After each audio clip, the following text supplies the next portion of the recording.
Bismillahirrahmanirrahim. Assalamualaikum warahmatullahi wabarakatuh. Bismillah, alhamdulillah, wassalatu wassalamu ala rasulillah Sayyidina Muhammad ibn Abdillah wa ala alihi wa sahbihi wa mawalah. La hawla wa la quwwata illa billah. Amma ba'd.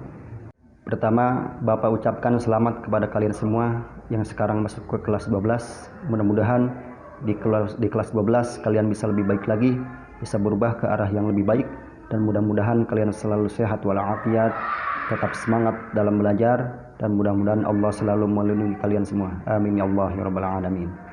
Dan sebelum kita masuk ke pembahasan materi pembelajaran, kita awali kegiatan ini dengan doa terlebih dahulu. Silakan kalian berdoa masing-masing atau aminkan doa yang akan Bapak bacakan. Rabbi shrah li sadri wa yassir li amri wahlul 'uqdatam min lisani yafqahu qawli waj'al li waziran min ahli. Subhanaka la 'ilma lana illa ma 'allamtana innaka antal 'alimul hakim. Rabbana iftah bainana wa baina qaumina bil haqqi wa anta khairul fatihin. Shadaqallahul 'azim. Amin ya Allah ya rabbal alamin. Selanjutnya kita masuk pembahasan materi pertama di pertemuan pertama kali ini.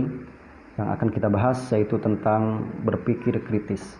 Materi ini berangkat dari firman Allah Subhanahu wa taala dalam surah Al-Imran ayat 190 sampai 191 yang berbunyi, Inna fi khalqis samawati wal ardh wa ikhtilafil laili wan nahari laayatin liulil albab alladzina yadhkuruna Allaha qiyaman wa qu'udan wa 'ala junubihim wa yatafakkaruna fi khalqis samawati wal ardh Rabbana ma khalaqta hadza batila subhanaka faqina 'adzaban nar. Artinya, sesungguhnya dalam penciptaan langit dan bumi, dalam pergantian malam dan siang, terdapat tanda-tanda kekuasaan Allah bagi orang-orang yang berakal. Itu orang-orang yang selalu mengingat Allah dalam keadaan berdiri, duduk, bahkan berbaring. Dan mereka adalah orang-orang yang selalu memikirkan tentang penciptaan langit dan bumi. Seraya berkata, Ya Tuhan kami, tidaklah Engkau menciptakan sesuatu sia-sia. Maha suci Engkau, peliharalah kami dari api neraka. Sebelum kita masuk ke pembahasan lebih jauh lagi, Bapak ingin memberikan stimulus dulu kepada kalian dengan sebuah pertanyaan. Mengapa manusia bisa menciptakan peradaban, bisa menciptakan gedung-gedung tinggi, bisa menciptakan transportasi, bisa menciptakan teknologi. Bahkan zaman sekarang, segala sesuatu itu semakin maju. Dan mengapa Allah Subhanahu wa taala memerintahkan kepada malaikat untuk bersujud kepada Nabi Adam? Punya kelebihan apa Nabi Adam? Punya kelebihan apa manusia ini? Silahkan kalian jawab pertanyaan Bapak tadi.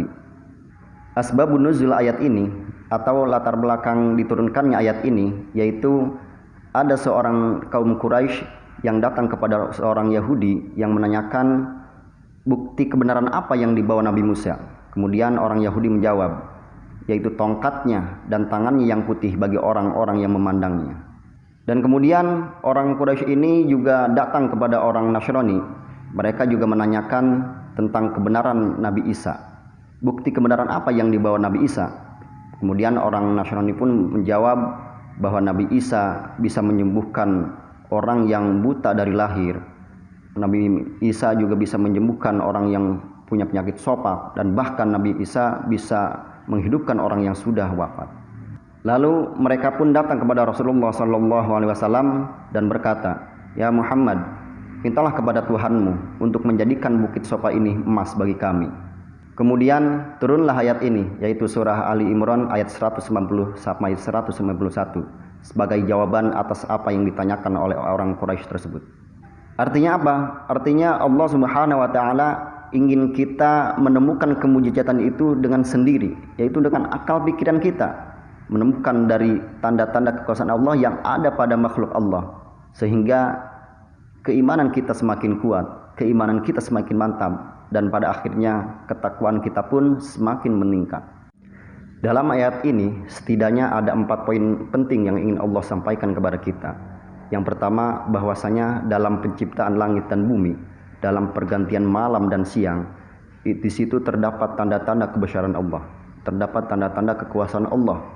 Itu pun bagi orang-orang yang memang berakal jernih, berakal tajam.